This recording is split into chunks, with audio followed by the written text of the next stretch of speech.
Good afternoon, my people. This is your girl, Mashallah Gist TV. I am here again with another gist. If today is your first time on my channel, can you please go straight and press that notification bell so that whenever I post a gist, you can get it?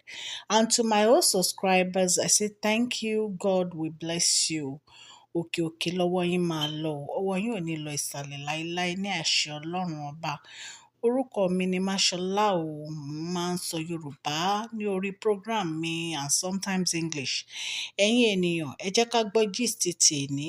Wọ́n ní pé Queen Naomi wà surprise o pẹ̀lú gbogbo ìwà tí kábíyèsí ń wù. Ẹ jókòó, ẹ jẹ́ ká gbọ́ gist tèní. Bí a ṣe gbọ́ o, wọ́n ní gbogbo oríṣiríṣi ló ń ṣẹlẹ̀ ní palace o. Wọ́n ní Ashley ń bínú o, wọ́n ní Ashley ń bínú seriously.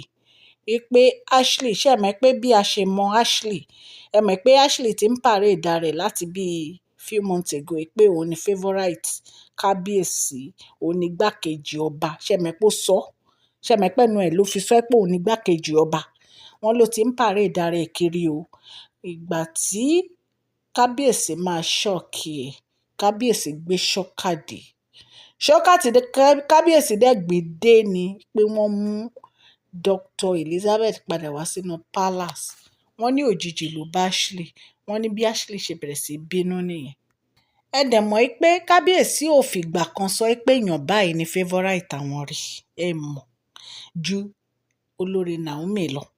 Olórí Naomi nìkan ni kábíyèsí máa ń sọ pé àwọn love, àwọn fi gbogbo ọkàn àwọn love, àwọn fi gbogbo ayé àwọn love, àwọn fi gbogbo nǹkan táwọn ní love. Ẹ̀dẹ̀ rí pọ́n ṣe, wọ́n ń show wọn wípé àwọn love wọn.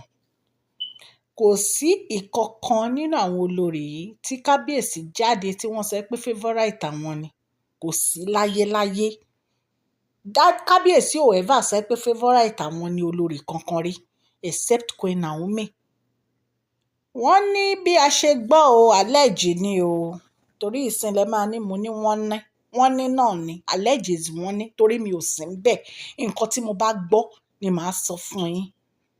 Bí a ṣe gbọ́, Ashley ó wà pẹ̀lú kábíyèsí ní ọjọ́ tí Dr. Elizabeth dé. Kábíyèsí ò dẹ̀ sọ fún rárá wípé Dr. Elizabeth ń bọ̀. And bá a dẹ̀ ṣe gbọ́, wọ́n ní Queen Ronke mọ̀ wípé olórí Ronke mọ̀ wípé Elizabeth ń padà bọ̀ wá sí palace. Wọ́n ní information yìí ó wà láàrin kábíyèsí àti olórí Ronke. Ẹ ṣáà mọ irú èèyàn tí olórí Ronke jẹ́. Ẹ mọ̀ pé olórí Ronke is a very matured woman, very educative woman, very very reserved. Wọn ò bẹ́, wọn ń ṣèyàn tó ń bẹ́ wọn, tí èèyàn tó ń tójú bọ nǹkan tí wọn bá pè wọ́n sí. Kábíyèsí dẹ̀ respect wọn gan, kò sí nǹkan tí kábíyèsí fi sí wọn lọ́wọ́, ibẹ̀ náà máa bá. Wọ́n ní ìgbà tí Ashley wà ní inú palace pẹ̀lú kábíyèsí, wọ́n ní Ashley wà pẹ̀lú kábíyèsí all day. Wọ́n ní kábíyèsí ò sọ fún Ashley pé Dr. Elizabeth máa padà sínú palace. Wọ́n ní olórí Ronke dẹ̀ mọ̀. Wọ́n ní ọ̀rọ̀ yìí ó ka Ashley láyà pé ó dùn. Tó bá ní nǹkan dùn èèyàn, wọ́n ló dùn seriously.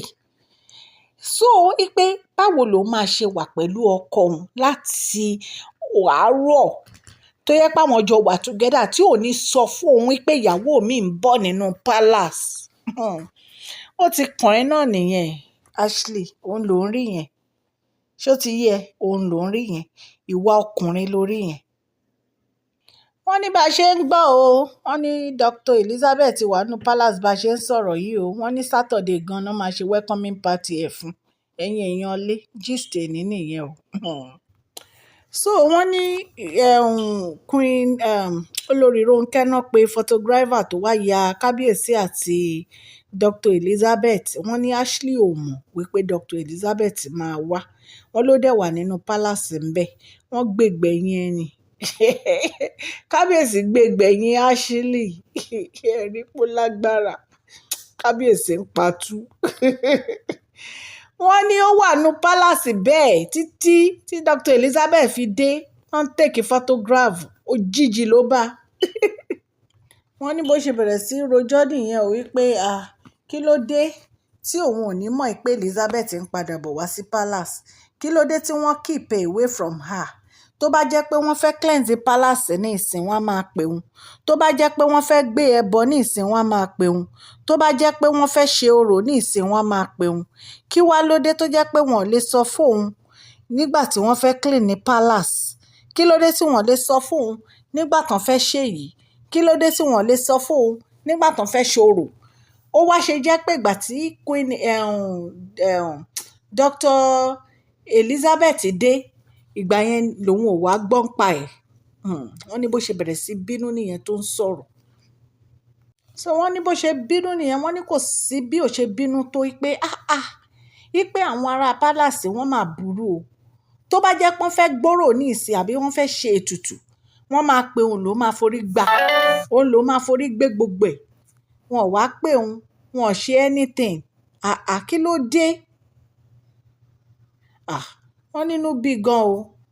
Wọ́n ní wọ́n nígbà tí Olori Elizabeth dé báyìí, wọ́n ní Olori Ronke àtàwọn maid tó wà nínú palace náà lọ welcome ẹ̀. Wọ́n ní wọ́n sọ fún Ashley pé wọ́n expect visitor ni wọ́n ò sọ fún Ashley pé Elizabeth ló ń bọ̀.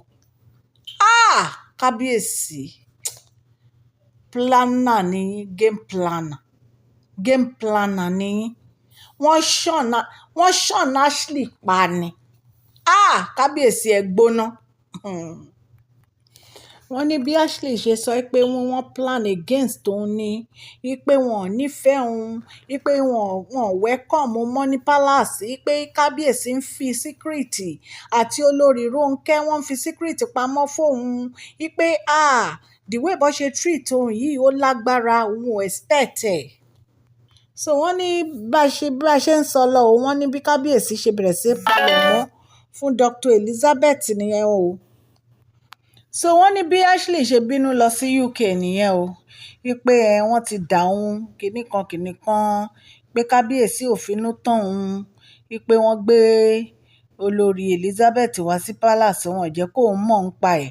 Wọ́n plan welcoming party, wọn ò jẹ́ kó mọ̀ ń pa ẹ̀. Wípé wọ́n parọ́ fún ẹ pé wọ́n fẹ́ ní visitor ni wọn ò sọ ẹni tó ń bọ̀. Wọ́n ní bó ṣe bínú lọ sí UK nìyẹn o. Bó wá máa participate nínú event tó fẹ́ ṣe ní Saturday o. Àmọ́ o, a ní ká wá sọ fún yín ni ẹ̀yin aráalé. Gist tèmi nìyẹn o. Bóyá kí n tó sùn, màá tún mú another gist wá fún yín. But tí mo bá ti sùn, ó tún dàárọ̀ ni Ọlọ́run á jí wa rè. Ọlọ́run á wà pẹ̀lú gbogbo yín o. Ẹ ṣé mo dúpẹ́ o. Èmi ọmọ yín náà ni o, Mashola Gist TV. Thank you. God Almighty will bless you. I do appreciate you.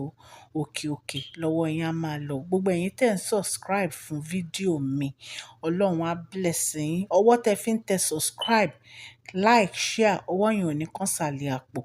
Ẹ̀yin tẹ́ ń pè mí ní ìyá aládùúrà, mo dúpẹ́ lọ́dọ̀ Ọlọ́run pé ìyá aládùúrà ni mí ò ń ṣe ìyá elépè. Ṣé ó ti yé yín? Gbogbo yín náà ni màá tún máa gbàdúrà fún. Ẹ̀yin tó yẹ pé ẹ mọ̀jú kẹ́ máa kọ nǹkan burúkú sórí péèjì èèyàn, ẹ múra síwá yín. Ọlọ́run Elédùmarè ó ń rí gbogbo yín. Ṣé ó ti yé yín? God Almighty will bless all my people that love me, and I love you too. Thank you so much. Ẹ share, like, ẹ subscribe o. God bless you all.